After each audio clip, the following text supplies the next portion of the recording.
Hello दोस्तों, मैं आप लोगों के लिए लेकर के आ गया हूँ टेंस। टेंस आप लोग के लिए जानना बहुत ज़रूरी है, चाहे आप क्लास 10th के हों या फिर क्लास 12th के। यह एक बहुत ही इम्पोर्टेंट टॉपिक है जो हर एक एग्ज़ाम में पूछता ही है। तो चलिए हम लोग स्टार्ट करते हैं। स्टार्ट करने के पहले हम एक बात बता दें, आपको टेंस का स्ट्रक्चर बिल्कुल भी याद नहीं करना पड़ेगा। आप इसको बिल्कुल अपने से बना सकते हैं, याद रखने की कोई आवश्यकता नहीं। आप खुद से कह सकते हैं कि इसका स्ट्रक्चर ये होगा तो होगा। जब आप कॉन्सेप्ट को समझ लेंगे तो आप बिल्कुल खुद से टेंस का स्ट्रक्चर बना सकते हैं। तो चलिए हम लोग स्टार्ट करते हैं। टेंस कहता है tense is the form of a verb. Tense क्या है? तो वर्ब का फॉर्म है, form of a verb that show, क्या शो करता है? द टाइम समथिंग हैपेंड और इज गोइंग टू हैपन। चलिए इसके बाद there are 3 main types. Tense 3 प्रकार के होते हैं, प्रेजेंट टेंस, पास्ट टेंस और फ्यूचर टेंस। प्रेजेंट कहने का मतलब होता है जो अभी का समय है, अभी का समय जो चल रहा है वो प्रेजेंट। जैसे मैं आप लोगों को टेंस बता रहा हूँ तो ये प्रेजेंट में, जब मैं बता दूंगा तो ये मैं भविष्य की बात कर रहा हूँ कि आज मैं आप लोगों को टेंस बता दूंगा। और जैसे मैं बोल दिया आप पहले से टेंस नहीं जानते थे, या जो जानते थे उनके लिए तो कहेंगे जो टेंस जानते थे, तो वो हो गया पहले का बात। तो प्रेजेंट जो है अभी का समय है, पास्ट जो है पहले का समय है और फ्यूचर बाद वाला समय है।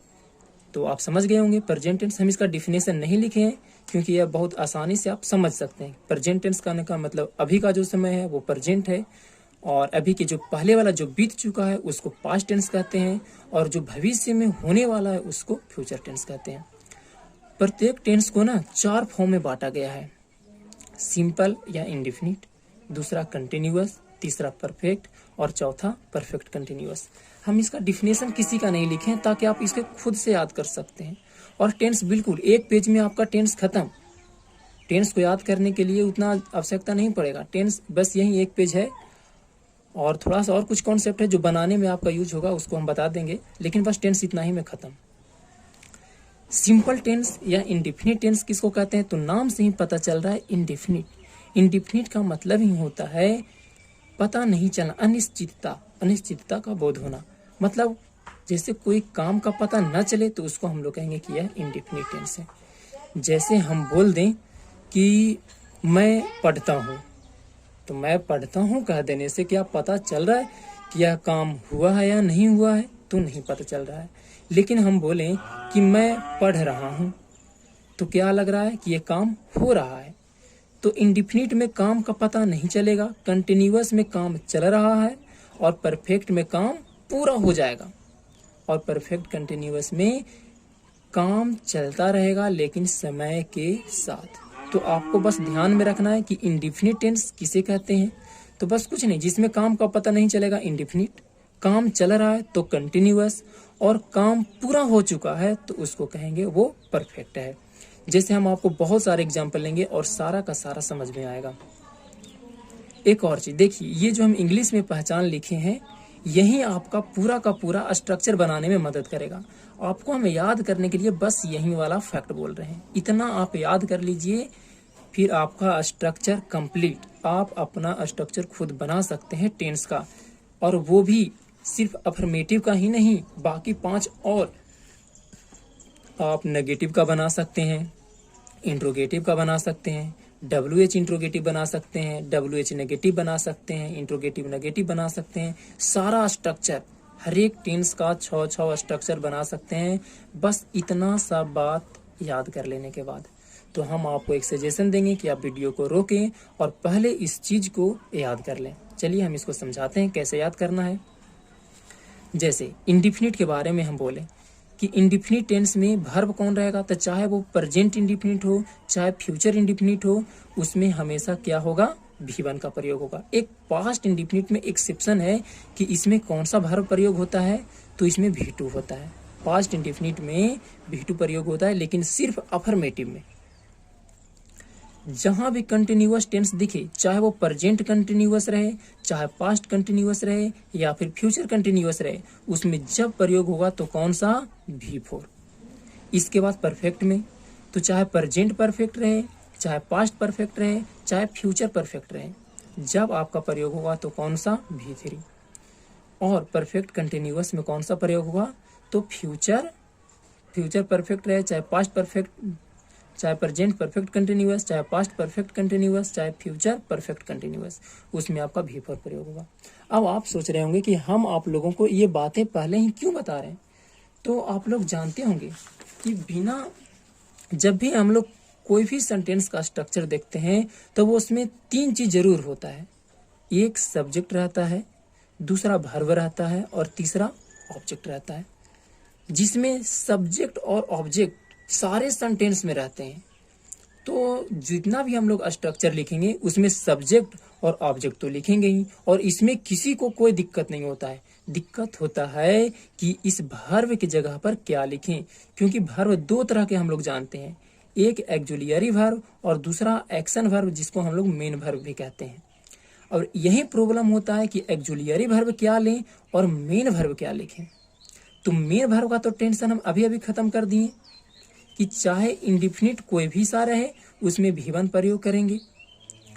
कंटिन्यूअस चाहे प्रेजेंट का रहे, चाहे पास्ट का रहे, चाहे फ्यूचर का रहे, उसमें हम लोग V4 यूज करेंगे। परफेक्ट चाहे प्रेजेंट का रहे, चाहे पास्ट का रहे, चाहे फ्यूचर का रहे, उसमें V3 का, और परफेक्ट कंटिन्यूअस में V4 का। समझ गए होंगे। तो ये जो मेन वर्ब है इसका तो टेंशन खत्म हो गया। इस तरह से रहता है सब्जेक्ट, एक्जुलियरी वर्ब, मेन वर्ब और कौन सा, ऑब्जेक्ट। ये तो सब्जेक्ट तो सब में रहेगा, ऑब्जेक्ट भी सब में रहेगा और मेन वर्ब भी सब में रहेगा। सब में नहीं रहेगा, कुछ कुछ मेन वर्ब तो रहेगा ही सब में। ये दोनों में से दोनों हो सकता है या फिर कोई एक हो सकता है, लेकिन वर्ब जरूर रहेगा।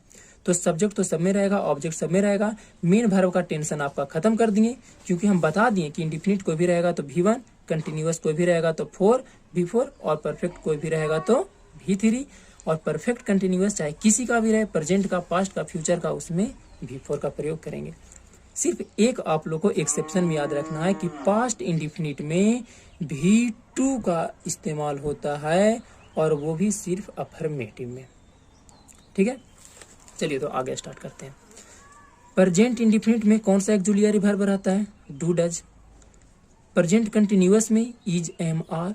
वहीं पास्ट कंटिन्यूअस में वाज वर। देखिए याद करने का सिंपल सा तरीका है, डू डज डिड में बदल जाएगा, is, am, are, was were. Has have तो ये हैड, हैज हैव बीन तो ये हैड बीन। फ्यूचर में सारा में सेल विल रहता है, तीनों में सेल विल है, बस फ्यूचर इंडिफिनिट में सिर्फ सेल विल रहेगा। फ्यूचर कंटिन्यूअस में सेल विल और साथ में एक आ जाएगा बी। फ्यूचर परफेक्ट में सेल विल और एक आ जाएगा एक्स्ट्रा में हैव। तो अब हम मान के चल रहे हैं कि आप ये पूरा इतना जो है याद कर चुके हैं। एक और चीज ध्यान में रखना है पहचानने के लिए कि इंडिफिनिट में कौन होगा, तो जिसमें काम का पता नहीं चले, और जो काम चल रहा है उसको कंटिन्यूअस। जैसे मैं पढ़ा रहा हूँ तो ये कंटिन्यूअस, मैं पढ़ाता था तो ये हो जाएगा मैं पढ़ाता था, तो इसमें काम का पता नहीं चल रहा है तो ये सिंपल आ जाएगा। और मैं पढ़ा चुका हूँ तो ये परफेक्ट में आ जाएगा। और परफेक्ट कंटिन्यूअस में मैं आप लोगों को 1 घंटे से पढ़ा रहा हूँ, तो ये आ जाएगा परफेक्ट कंटिन्यूअस में। तो हिंदी में भी पहचानने के लिए हम बता चुके हैं। देखिए नीचे में जो लिखा हुआ है, जैसे प्रेजेंट इंडिफिनिट कैसे हम पहचानेंगे कि ये जो सेंटेंस लिखा हुआ है वो कौन सा टेंस का है। तो अंत में ता है, ती है, ते हैं, ताहूं लगा हुआ रहेगा तो हम लोग कहेंगे कि वो प्रेजेंट इंडिफिनिट का है। अगर जो ता था, ती थी, ते थे, या ये या फिर चुका, चुकी, चुके छूट गया है तो वो हम लोग समझ जाएंगे कि पास्ट इंडिफिनिट का है। अगर जो गा, गे, गी रहेगा तो समझ जाएंगे कि वो फ्यूचर इंडिफिनिट का है। उसी तरह से नीचे में रहा है, रही है, रहे हैं, रहा हूँ लगा रहे तो समझ जाएंगे कि वो प्रेजेंट कंटिन्यूअस का है। अगर रहा था, रही थी, रहे थे लगा रहेगा तो समझ जाएंगे कि वो पास्ट कंटिन्यूअस का है। और रहेगा, रहेगी, रहेंगे लगा हुआ रहेगा अंत में तो समझ जाएंगे कि वो फ्यूचर कंटिन्यूअस का है। उसी तरह से बाकी सब है, चुका है, चुकी है, चुके हैं, या है, ई है, ये हैं तो समझेंगे कि प्रेजेंट परफेक्ट का है। अगर जो या था, ये थी, ये थे, या फिर चुका था, चुकी थी, चुके थे रहेगा तो समझेंगे कि पास्ट इंडिफिनिट का है। और चुकेगा, चुकेगी, चुकेंगे, तो समझ जाएंगे कि वो फ्यूचर परफेक्ट का है। समझ गए? लिखा हुआ है इंडिफिनिट का तो present indefinite, past indefinite, future indefinite, present continuous, past continuous, future continuous, present perfect, past perfect, future perfect. Future continuous का नहीं होता है, परफेक्ट कंटिन्यूअस का नहीं होता है, ये दोनों का होता है। ता रहा है, ती रही है, ते रहे हैं, ता रहा हूँ, और समय भी दिया हुआ रहे तो समझ जाएंगे कि वो प्रेजेंट परफेक्ट कंटिन्यूअस का है। ठीक उसी तरह से ता रहा था, ती रही थी और ते रहे थे प्लस समय रहे तो हम लोग समझ जाएंगे कि वो पास्ट परफेक्ट कंटिन्यूअस टेंस का है। तो चलिए अब हम लोग बनाना स्टार्ट करते हैं इसका स्ट्रक्चर। तो यही स्लाइड आपके बगल में लगा हुआ होगा, तो उसमें ध्यान देते रहना है। तो चलिए हम बताना स्टार्ट करते हैं। पहले आपको प्रेजेंट कंटिन्यूअस है, पहले प्रेजेंट कंटिन्यूअस टेंस बताना स्टार्ट करते हैं। कंटिन्यूअस, देखिए कंटिन्यूअस नाम से ही पता चल रहा है, कंटिन्यूअस जहां भी दिखे उसमें वर्ब का कौन सा रूप यूज करेंगे, तो V4 यूज करेंगे। इंडिफिनिटिव बताएंगे, पहले इसको समझ लीजिए, कुछ चीजें हैं जिसके वजह से हम नहीं बता रहे हैं। इसके बाद कंटिन्यूअस और वो भी प्रेजेंट, तो बगल के आप स्लाइड में देख रहे होंगे। सबसे पहले तो यही समझेंगे कि इसमें कितने तरह के, यही 4 में से कोई यूज होगा। सब्जेक्ट तो रहेगा ही रहेगा, एक्जुलियरी वर्ब कुछ होंगे, कुछ मेन वर्ब होंगे और कुछ क्या होगा, ऑब्जेक्ट, जिसमें आपको सब्जेक्ट का टेंशन नहीं है और ऑब्जेक्ट का भी टेंशन नहीं है। अब हम लोग समझ गए कि कंटिन्यूअस है तो इसमें मेन वर्ब की जगह पर क्या होगा, तो V4 होगा। ऑब्जेक्ट तो रहेगा ही और सब्जेक्ट भी तो रहेगा ही। अब रह गया कि एक्जुलियरी वर्ब के स्थान पर क्या होगा। तो आप अपने बगल वाले स्लाइड में देख रहे होंगे कि कंटिन्यूअस का present continuous is am are आप पहले ही याद कर चुके हैं, तो यहाँ पर क्या हो जाएगा, इज हो जाएगा या एम हो जाएगा या फिर क्या हो जाएगा, आर हो जाएगा। तो देखिए यही आपका स्ट्रक्चर हो गया। यही ये किसका हो गया, प्रेजेंट कंटिन्यूअस का हो गया। अगर जो कहता कि प्रेजेंट कंटिन्यूअस नहीं, तुम बताओ किसका, पास्ट कंटिन्यूअस का, पास्ट कंटिन्यूअस का, तो आप क्या कहते कि सब्जेक्ट तो हमारा होगा ही होगा, ऑब्जेक्ट तो होगा ही होगा, और कंटिन्यूअस है तो वर्ब का कौन सा रूप, चौथा रूप होगा। और इसमें एक्जुलियरी वर्ब कौन सा यूज होता है, तो होता है वाज या वर। आप याद कर चुके होंगे। देखिए कितना आसान है, बिल्कुल आप वो थोड़ा सा ये जो दिया हुआ है इतना याद कर लेंगे तो हम गारंटी लेते हैं कि आप पूरा का पूरा स्ट्रक्चर खुद से बना सकते हैं। चलिए आगे स्टार्ट करते हैं। पास्ट कंटिन्यूअस का हो गया। अगर जो कहेगा कि पास्ट कंटिन्यूअस नहीं, तुम बताओ फ्यूचर कंटिन्यूअस,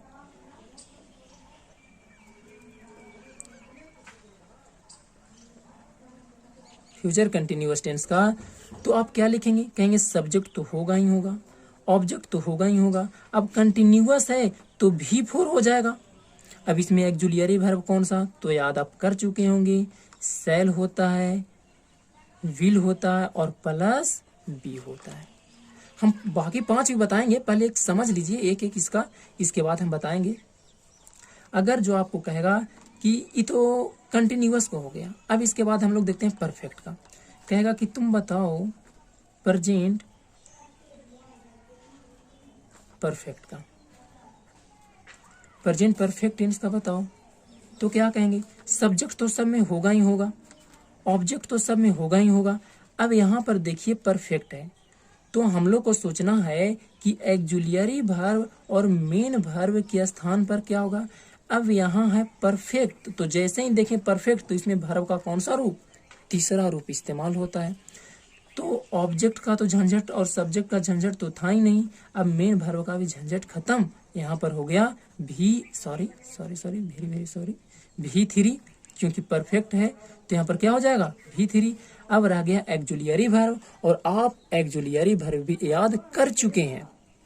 एक्जुलियरी वर्ब इसका क्या था, प्रेजेंट परफेक्ट का, तो था हैज या हैव। ये था। बस आपका स्ट्रक्चर ये हो गया पूरा। आप कहेगा कि तुम प्रेजेंट का नहीं पास्ट परफेक्ट का बताओ, कह दिया past perfect tense, past perfect tense. तो कहेंगे सब्जेक्ट तो सब में रहेगा भाई, ऑब्जेक्ट भी सब में रहेगा। इसमें एक्जुलियरी वर्ब आप याद कर चुके हैं, क्या होता है, हैज हैव की जगह पर हैड हो जाएगा, ठीक है। और इसके बाद परफेक्ट है, कोई टेंशन है नहीं, तो हो जाएगा V3। परफेक्ट में हम लोग जानते हैं वर्ब का कौन सा रूप, तो तीसरा रूप। इसी तरह से आगे देखिए, प्रेजेंट परफेक्ट हो गया, प्रेजेंट पास्ट परफेक्ट हो गया। अब हम चलते हैं फ्यूचर परफेक्ट की ओर। Future perfect, future perfect tense. अब तो आप समझ रहे होंगे कि तो बहुत आसान है। कहेंगे सब्जेक्ट होगा भाई, ऑब्जेक्ट तो होगा ही होगा, एक्जुलियरी वर्ब के स्थान पर क्या होगा, तो सेल हो जाएगा या फिर विल हो जाएगा। और प्लस में एक आता था हैव, और प्लस क्या हो जाएगा, तो इसमें आता है वर्ब का कौन सा रूप, तीसरा रूप। यही तो था कि सब्जेक्ट होगा, एक्जुलियरी वर्ब की जगह पर आप याद कर चुके हैं सेल या विल, प्लस कौन सा हैव, और प्लस परफेक्ट है तो परफेक्ट में कौन सा V3, और ऑब्जेक्ट तो सब में होता ही होता है। अब तो आपको समझ में आ रहा होगा कि किस तरह से हम बना रहे हैं, ठीक है। तो आप मेरे साथ फिर से एक बार देख लीजिएगा, जो कि अब हम पांचों बताएंगे तो फिर से एक बार बताएंगे। अब चलते हैं किसका, तो प्रेजेंट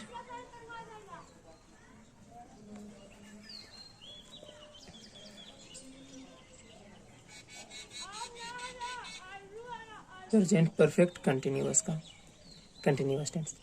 प्रेजेंट परफेक्ट कंटिन्यूअस में भी तो वही होगा, सब्जेक्ट होगा, एक्जुलियरी वर्ब होगा, मेन वर्ब होगा और ऑब्जेक्ट होगा। इसमें भी तो वही होगा, मेन वर्ब होगा और क्या होगा, ऑब्जेक्ट होगा। सब्जेक्ट तो सब में सब्जेक्ट ही रहेगा। एक्जुलियरी वर्ब आप याद कर चुके हैं, क्या होता है, तो हैज होता है, हैव होता है, और एक आ जाता है बीन। मेन वर्ब तो आप याद कर चुके हैं कि परफेक्ट कंटिन्यूअस में क्या होता है, V4 होता है, तो लिख देंगे V4। और ऑब्जेक्ट तो ऑब्जेक्ट रहेगा ही। देखिए कितना आसान है बनाना, बिल्कुल आसान। अगर जो आपको कहेगा इसके बाद क्या होगा, तो थोड़ा सा इसका स्ट्रक्चर ना बढ़ जाता है, यहां तक तो होगा ही होगा। इसके बाद होता है सिंस या फोर आ जाता है इसमें, सिंस या फोर, और प्लस क्या आ जाता है, टाइम। परफेक्ट कंटिन्यूअस में ये इतना चीजें क्या होता है, बढ़ जाता है। सिंस या फोर, सिंस का प्रयोग करते हैं जब निश्चितता का बोध होता है, फोर का प्रयोग करते हैं जब अनिश्चित रहता है, और टाइम जो दिया हुआ रहता है, तो सिंस या फोर प्लस टाइम। बाकी इतना तो आप समझ ही गए होंगे। उसी तरह से अगर जो कहेगा कि पास्ट परफेक्ट कंटिन्यूअस का क्या होगा, पास्ट परफेक्ट कंटिन्यूअस, तो आप लोगों को ना बिल्कुल समझ में आ रहा होगा कि सब्जेक्ट तो होगा ही होगा, और पास्ट है तो पास्ट परफेक्ट कंटिन्यूअस में एक्जुलियरी वर्ब याद किए थे, हैड बीन होता है, याद है, हाँ बिल्कुल हैड बीन होता है। इसके बाद वर्ब कौन सा होगा, तो V4 होगा। इसके बाद ऑब्जेक्ट तो होगा ही होगा, और इसमें हम अभी अभी बोले कि एक्स्ट्रा कुछ चीजें होती हैं जिसको कहते हैं सिंस या फोर प्लस टाइम। ये तो सिंस या फोर प्लस टाइम बस यही दोनों में होता है, और बाकी तो future continuous, future perfect continuous का तो ये होता ही नहीं है, तो बाकी छोड़ देते हैं। अब जो हम दो को छोड़े थे, अब उसको ध्यान से देख लीजिए। एक हम छोड़े थे present indefinite, present indefinite tense का। तो इसमें हम शुरू से ही बोल रहे हैं तीन चीज रहेगा, सब्जेक्ट रहेगा, वर्ब रहेगा, और ऑब्जेक्ट रहेगा। तो इसमें अफर्मेटिव की बात करें, ऐसे हम सारा का सारा अफर्मेटिव ही बता रहे थे, अफर्मेटिव का ही स्ट्रक्चर।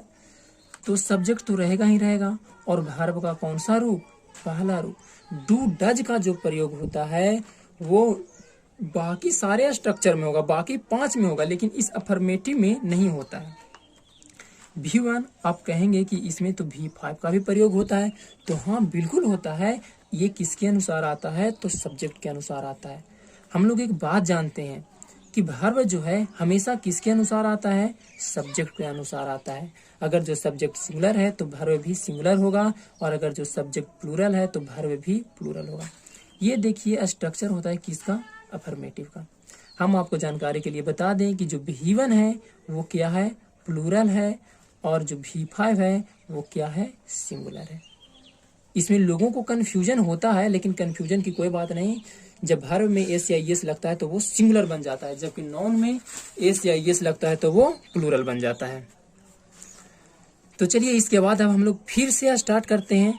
जो हम बोले थे कि एक स्ट्रक्चर से 5 स्ट्रक्चर कैसे बताएं। इसके पहले एक और देख लीजिए। प्रेजेंट इंडेफिनिट हो गया, पास्ट इंडेफिनिट भी समझ लीजिए। Past indefinite, past indefinite tense में क्या बताए थे? सब्जेक्ट तो रहेगा ही रहेगा। इसमें एक स्पेशल केस है कि V2 का प्रयोग होगा, और क्या होगा? ऑब्जेक्ट होगा। इसमें भी जो डिड का हम प्रयोग बताए वो बाकी 5 में होगा, सिर्फ अफर्मेटिव में नहीं होगा, और बाकी 5 में होगा। उसी तरह से फ्यूचर इंडेफिनिट का देख लीजिए। फ्यूचर इंडेफिनिट सब्जेक्ट होगा, एक्जुलियरी वर्ब के स्थान पर क्या था? सेल या बिल था, तो सेल या बिल हो जाएगा। और प्लस क्या था? तो V1, और प्लस क्या? तो ऑब्जेक्ट। यहाँ तक आपको समझ में आ गया होगा। तो चलिए अब हम लोग स्टार्ट करते हैं। एक स्ट्रक्चर से 5 स्ट्रक्चर कैसे बना सकते हैं। आप एक एक स्ट्रक्चर तो सारा का देख लिए, और आपको बिल्कुल समझ में आ रहा होगा कितना आसान है इससे बनाना। हमको सब्जेक्ट का टेंशन नहीं है, ऑब्जेक्ट का टेंशन नहीं है। टेंशन है तो सिर्फ और सिर्फ किसका? इस वर्ब का टेंशन है। और वर्ब 2 तरह के, एक जूलियरी वर्ब और मेन वर्ब। मेन वर्ब तो याद करना बहुत आसान कि इंडेफिनिट है तो V1, कंटिन्यूअस है तो V4, परफेक्ट है तो V3, और परफेक्ट कंटिन्यूअस है तो V4।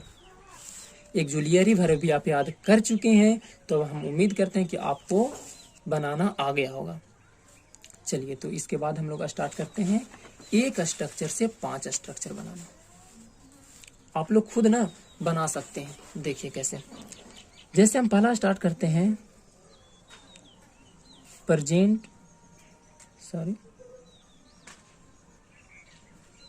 Indefinite tense. Present indefinite tense, इसी से स्टार्ट करते हैं। सबसे पहले अफर्मेटिव टेंस का देखते हैं। अफर्मेटिव टेंस कहने का मतलब ये ना तो नेगेटिव है और ना ही ये इंट्रोगेटिव है। तो हम लोग देखे थे कि इसका सब्जेक्ट होता है, वर्ब में V1 या V5 का प्रयोग होता है, और प्लस ऑब्जेक्ट। यही हम लोग देखे थे। तो ये तो हुआ एक स्ट्रक्चर, और हम बोले कि कितना स्ट्रक्चर आप बना सकते हो? 6। तो देखो ये अफर्मेटिव हो गया। इसके बाद हम लोग देखते हैं निगेटिव का। निगेटिव सेंटेंस अगर जो रहेगा, जैसे मैं नहीं पढ़ता हूँ, मैं नहीं खाता हूँ, नहीं मैं नहीं पढ़ने जाता हूँ, तो ये क्या हो जाएगा? नेगेटिव हो जाएगा। जिसमें नहीं लगा हुआ रहे उसको हम लोग नेगेटिव कहते हैं। अच्छा, प्रेजेंट इंडेफिनिट टेंस हिंदी में कैसे पहचानेंगे? तो हिंदी में पहचानने के लिए देखिए ये लिखा हुआ है, आप इसको याद कर सकते हैं। नेगेटिव स्ट्रक्चर तो सब्जेक्ट का सब्जेक्ट, और अब नोट आएगा तो अब हम लोग प्रयोग करेंगे एक्जुलियरी वर्ब का, जो पहला वाला स्ट्रक्चर में छूटा हुआ था। तो हम लोग याद कर चुके हैं प्रेजेंट इंडेफिनिट का क्या होता है, तो डू या डज। देखिए डू या डज, तो सब्जेक्ट के बाद हम लोग क्या लिखेंगे? डू लिखेंगे और डज, दोनों में से कोई एक प्रयोग करेंगे, और इसके बाद लिखेंगे नोट।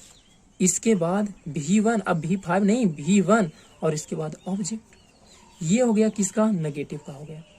अब कहेगा कि इंट्रोगेटिव बनाओ, इंट्रोगेटिव सेंटेंस। तो कहेंगे इंट्रोगेटिव में तो नोट रहेगा नहीं। अगर जो इंट्रोगेटिव नेगेटिव कहेगा तो उसमें भी नोट का प्रयोग हम लोग करेंगे। जब भी इंट्रोगेटिव बनाने कहेगा तो जो एक्जुलियरी वर्ब होता है, देखिए 3 तरह, सब्जेक्ट हो गया, एक्जुलियरी वर्ब हो गया, और क्या हो गया?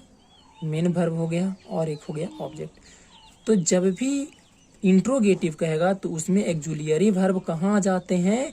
पहले एक्जुलियरी वर्ब पहले आ जाएगा, और बाकी सब्जेक्ट और मेन वर्ब और ऑब्जेक्ट बाकी सब जैसे हैं वैसे रह जाएंगे।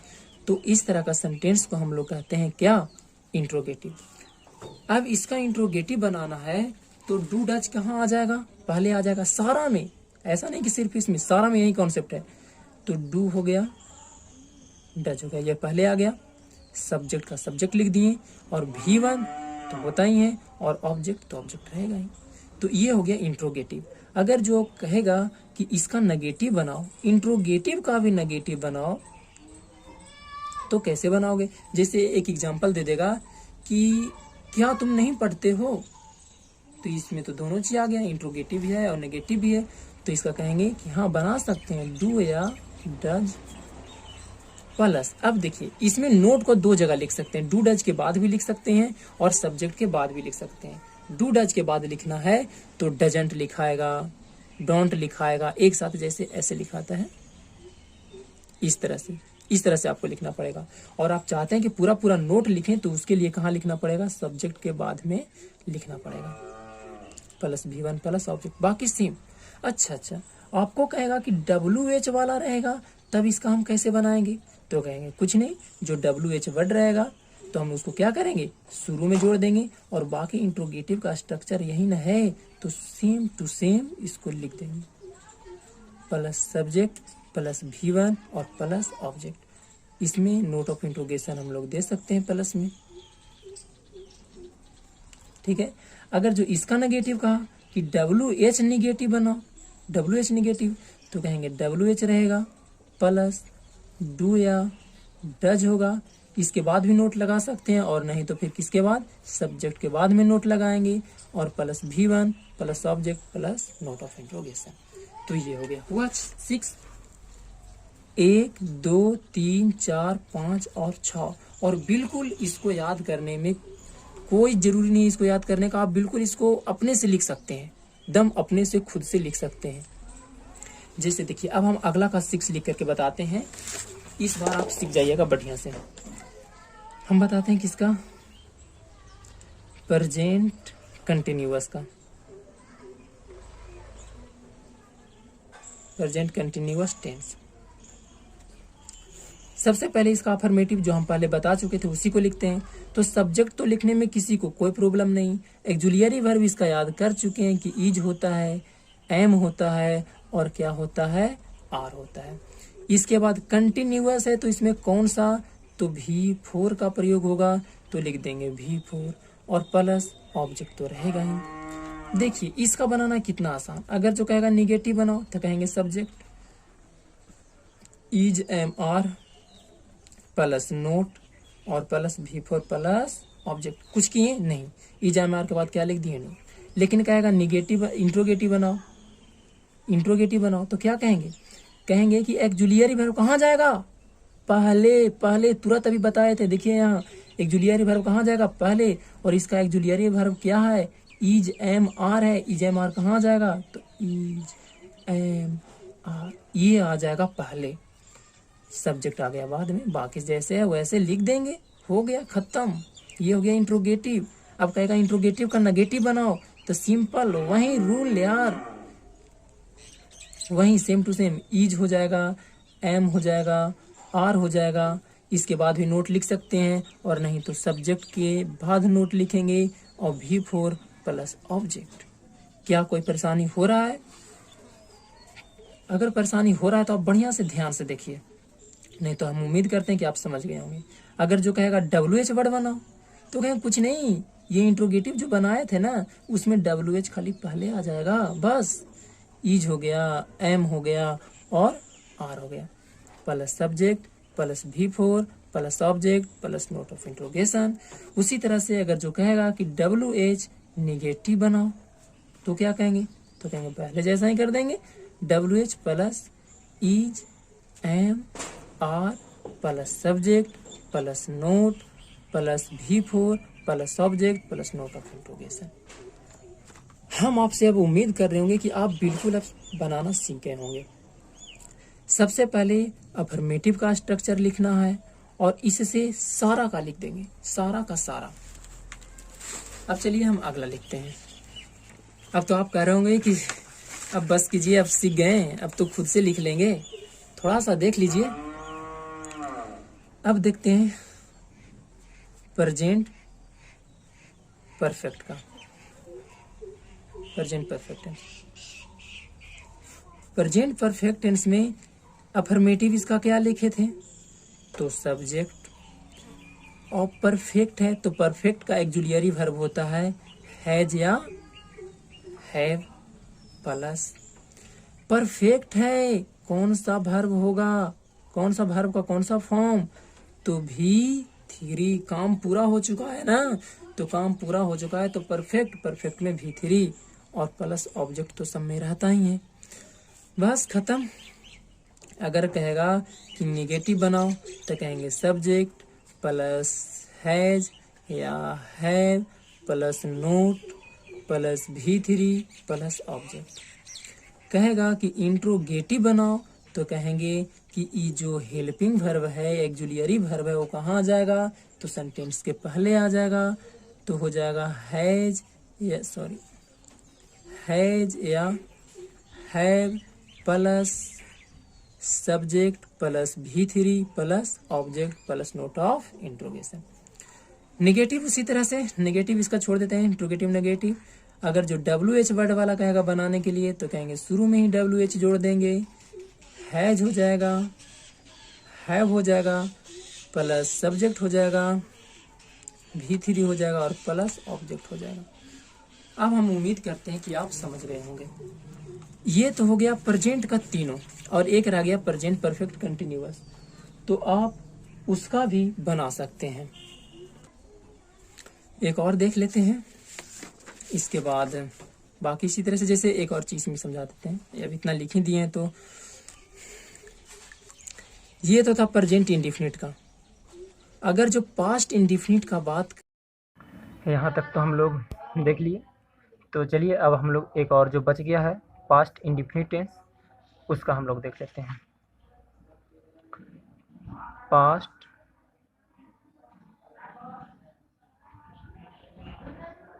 इंडेफिनिट टेंस थोड़ा सा इसका स्पेशल होता है, जो कि इसके बारे में हम पहले भी बता चुके थे। जैसे सबका तो होता ही है कि सब्जेक्ट तो रहेगा ही, ऑब्जेक्ट भी रहेगा, तो इसमें एक्जुलियरी वर्ब और मेन वर्ब में से V2 आता है पहले, किसमें, तो अफर्मेटिव में। अफर्मेटिव में सिर्फ यही तीन स्ट्रक्चर, सब्जेक्ट, वर्ब का दूसरा रूप और प्लस ऑब्जेक्ट। लेकिन जैसे ही हम लोग आगे इसके चलते हैं, जैसे हम लोग को बनाना है निगेटिव इसका, तो क्या आ जाएगा, सब्जेक्ट आ जाएगा और अब आएगा एक्जुलियरी वर्ब। और एक्जुलियरी वर्ब आप लोग याद कर चुके हैं, बताइए क्या होगा, तो हाँ बिल्कुल डीड ही होगा, डीड होगा। और इसके बाद क्या प्रयोग करेंगे, तो नोट, और नोट के बाद क्या, तो देखिए ये जो V2 है अब किस में बदल जाएगा, V1 में बदल जाएगा। और ऑब्जेक्ट यही आपसे बोल रहे थे कि सिर्फ अफर्मेटिव में V2 होगा और बाकी सारा स्ट्रक्चर में क्या होगा, V1 होगा। यह एक एक्सेप्शन है, ठीक है। चलिए तो आगे हम लोग देखते हैं इसका, ये हो गया नेगेटिव। इसके बाद इंट्रोगेटिव देख लेते हैं। इंट्रोगेटिव, तो इंट्रोगेटिव में क्या बोले थे कि जो एक्जुलियरी वर्ब रहेगा वो कहाँ आ जाएगा, तो पहले आ जाएगा सब्जेक्ट के पहले, तो डीड आ गया पहले, डीड के बाद क्या आ जाएगा, तो सब्जेक्ट आ जाएगा। और इसमें भी कौन सा, तो V1 और प्लस क्या, ऑब्जेक्ट। अब आपको नेगेटिव बनाना है तो इसमें तो नोट लगा ही देंगे, नेगेटिव बनाना उतना हार्ड नहीं होता है, बस नोट लगा देना है। इसके बाद WH नेगेटिव की बात कर लेते हैं। तो जब WH नेगेटिव की बात करेंगे तो इसमें हो जाएगा WH पहले आ जाएगा और प्लस क्या आ जाएगा, तो डीड आ जाएगा, प्लस क्या आ जाएगा, सब्जेक्ट आ जाएगा, V1 आ जाएगा और ऑब्जेक्ट। अब इसका भी आप लोग इंट्रोगेटिव बना सकते हैं, इसमें भी अब कोई इंट्रोगेटिव नेगेटिव WH का नेगेटिव बना सकते हैं, बस डीड के बाद नोट लिख सकते हैं या फिर सब्जेक्ट के बाद नोट लिख सकते हैं, दोनों में से कहीं भी हम लोग यूज कर सकते हैं। चलिए तब तो ये आपका कंप्लीट हो गया। चलिए हाँ, थोड़ा सा एक और रह गया, अब सोच रहे होंगे उसको क्यों छोड़ दिए, तो चलिए भाई उसे भी कर देते हैं। जैसे हो गया present perfect, present perfect continuous, इसका रह गया। तो प्रेजेंट परफेक्ट कंटिन्यूअस में होता है सब्जेक्ट होता है, अफर्मेटिव का हम लिख रहे हैं पहले सब्जेक्ट, और सब्जेक्ट के बाद तो एक्जुलियरी वर्ब, एक्जुलियरी वर्ब में कौन सा, तो हैज या have plus B plus V4 और प्लस ऑब्जेक्ट। जैसे ही कंटिन्यूअस देखें बिफोर, और बताए थे कि इसमें परफेक्ट कंटिन्यूअस में बिफोर यूज होता है। इसमें एक और चीज़ होता है, कौन सा, तो सिंस या फोर प्लस टाइम, ये एक्स्ट्रा चीज़ आ जाता है जो कि आपको पहले भी हम बता चुके थे। अब कहेगा कि इसका क्या बनाओ, निगेटिव बनाओ, तो आपको तो समझ में आ रहा होगा क्या करेंगे। कहेंगे सब्जेक्ट का सब्जेक्ट रह जाएगा, हैज हैव का हैज हैव आ जाएगा यहाँ पर, बीन का बीन यहाँ पर आ जाएगा, और हम लोग नोट का प्रयोग कर देंगे किसके किसके बीच में, तो हैव के बाद यहाँ पर किसका प्रयोग कर देंगे, नोट का। बाकी सब सेम टू सेम, एकदम सेम टू सेम यहाँ तक, इसमें तो किसी को कोई दिक्कत होने वाला नहीं है। तो इसके बाद चलिए हम लोग स्टार्ट करते हैं किसका, इंट्रोगेटिव। तो इंट्रोगेटिव में भी वही हो जाएगा, इंट्रोगेटिव में भी ज़्यादा कुछ दिक्कत होने वाला नहीं है। बस हैज हैव को क्या कर लेंगे, पहले कर लेंगे, कहेंगे पहले हैज होगा, इसके बाद क्या होगा, तो हैव होगा, और इसके बाद क्या होगा, तो यही सब्जेक्ट आ जाएगा, सब्जेक्ट, फिर आ जाएगा बीन और प्लस V4 प्लस ऑब्जेक्ट, बाकी जैसे है वैसे लिख देंगे, ठीक है। अगर जो कहेगा इसका नेगेटिव बनाओ, तो हम लोग नेगेटिव सब्जेक्ट के पहले भी लिख सकते हैं और सब्जेक्ट के बाद में, जैसे कि आप लोग को बताया गया। अब कहेगा WH इंट्रोगेटिव बताओ, WH इंट्रोगेटिव, तो हाँ बिल्कुल WH पहले ऐड कर देंगे, फिर has have plus subject plus बाकी सब जैसे है वैसे ही, एकदम कोई दिक्कत नहीं होने वाला है, एकदम सब में सेम कॉन्सेप्ट, सब में, ऐसा नहीं है कि सिर्फ एक में। तो आप देख चुके हैं, इस तरह से हमारा स्ट्रक्चर टोटल का टोटल कंप्लीट हो चुका है।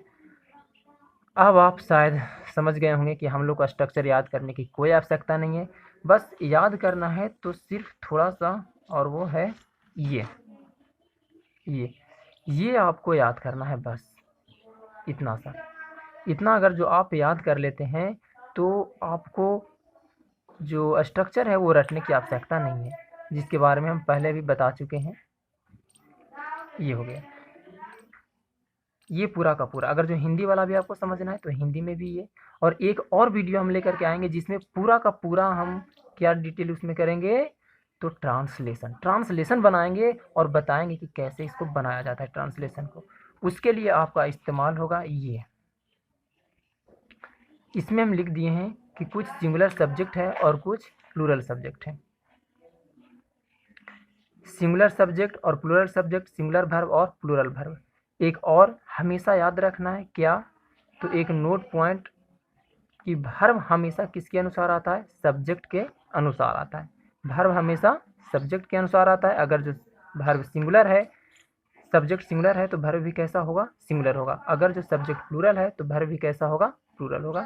ये आप लोग ध्यान में रखिएगा। इसका स्क्रीनशॉट बिल्कुल आप ले सकते हैं और नहीं तो नोट कर सकते हैं, ये पहले भी इसको हम दिखा चुके थे। तो ठीक है, तब तक के लिए आप पढ़ाई करते रहें, और अगर जो आपको अच्छा लगा हो तो इसको लाइक और शेयर करना ना भूलें। Thank you.